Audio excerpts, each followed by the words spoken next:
In the modern world, being famous usually means admiration, followers, respect, influence. But in the Middle Ages, fame meant something very different.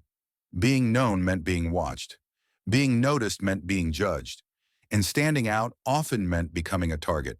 In a world ruled by fear, religion, and rigid social order, too much attention could destroy your life. Today, we're going to explore what really happened if you became famous in the Middle Ages. Not a king, not a noble, just known. Fame in the Middle Ages wasn't about popularity. It wasn't about talent shows or social media. It was about visibility. If people knew your name, if crowds gathered when you spoke, if rumors followed you from town to town, you were famous. Famous craftsmen, famous healers, famous preachers, exceptionally beautiful women, charismatic men. And fame always came with questions. Why is this person successful? Why do people listen to them? Why are they different? In medieval society, difference was dangerous.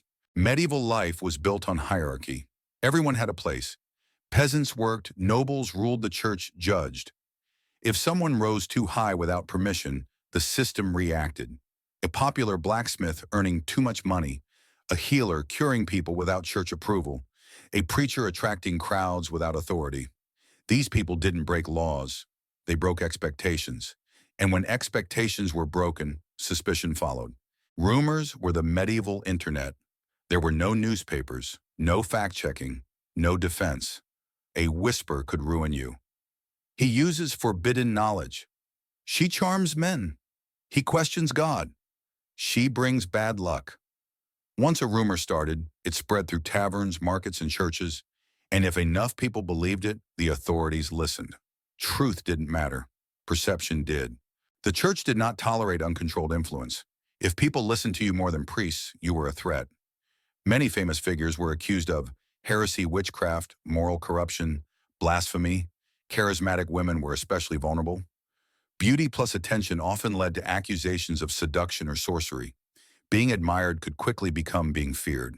Fame was unstable. The same crowd that praised you could turn against you overnight. Jealous neighbors, angry rivals, religious leaders seeking control.